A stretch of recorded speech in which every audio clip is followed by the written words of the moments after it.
Hey guys, first and foremost, I hope that everybody had a great Christmas and a great New Year. Now, I'm not really too sure that these sorts of videos are going to be a regular thing for me, but now that I actually gave in, went and got myself a pair, I am today going to be talking about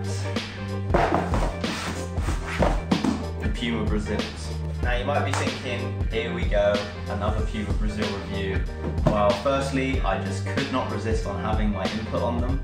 And secondly, when buying these shoes, what I really wanted to know, having seen so many freestylers now start using the Puma Brasils, the Puma Suedes, the Puma Archive Light, Puma shoes in general, I wanted to know, could they really replace the already very popular Nike Elasticos? I don't know why I'm pulling them out of the box, they're not new.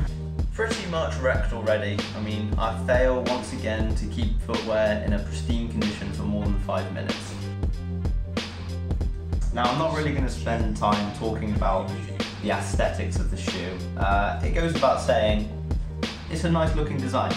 But when buying these, what I was really concerned with is how would they perform? And especially how would they perform in comparison to freestyling in the Nike Elasticos, which I have used for God knows how long now. Now, when I first saw so many freestylers using these, I thought, you are having a giraffe. I mean, at a glance, it is closer to being like a really chunky, canvasy, almost skater-like shoe.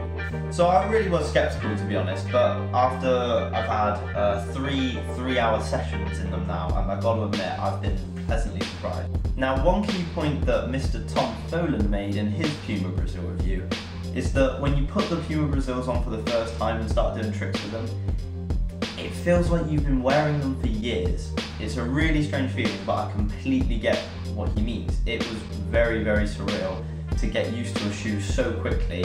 Now, given that for me personally, I find lowers the most enjoyable and rewarding thing to train, so that's where I was really going to be scrutinising the Puma Brasils. But to be honest, when it actually came to lowers, they actually weren't that bad. I mean, don't get me wrong, they did feel entirely different to the Nike Elasticos. They have a very cushiony touch, and after a while you start to feel how much heavier these shoes really are in comparison to the Elasticos.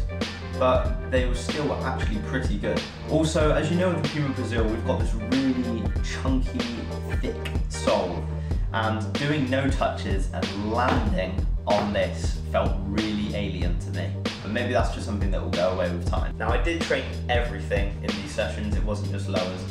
One area that I think I was a little disappointed by was blocks. I thought these would perform a lot better for blocking. They were nothing more than okay. I'm currently using the Team Joyce, which I already consider to be quite a grippy match ball.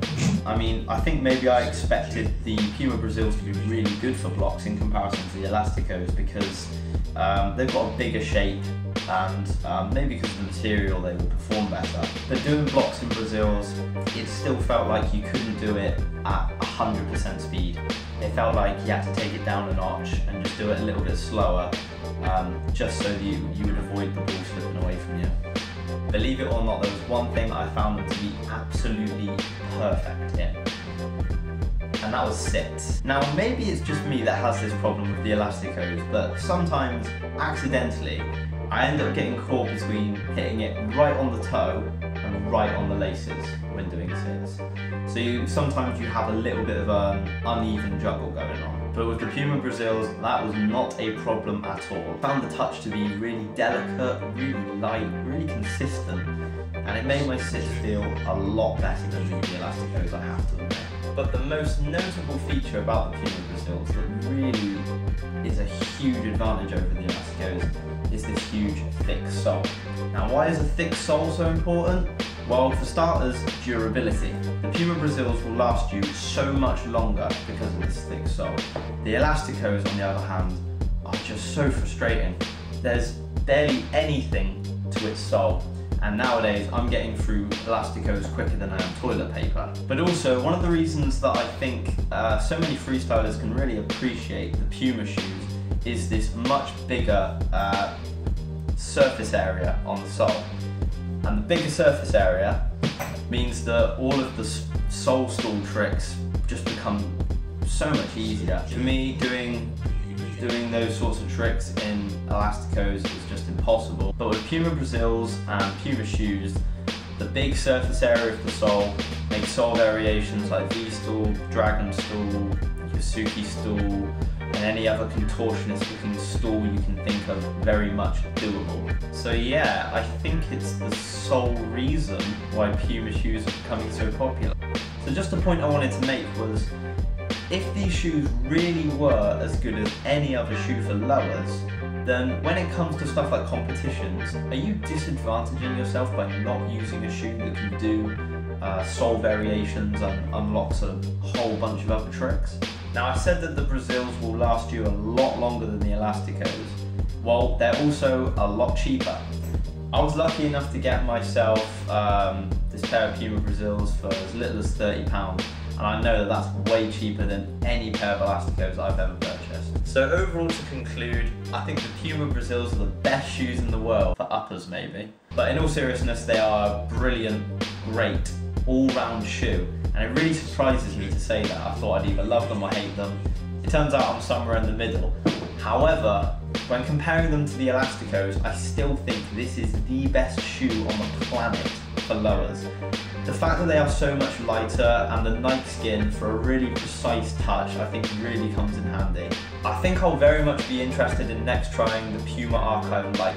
I know that it's a similar design to the Brasils, but it weighs in much lighter, and I feel that if we want to talk lowers, it could be the shoe above all other Puma shoes.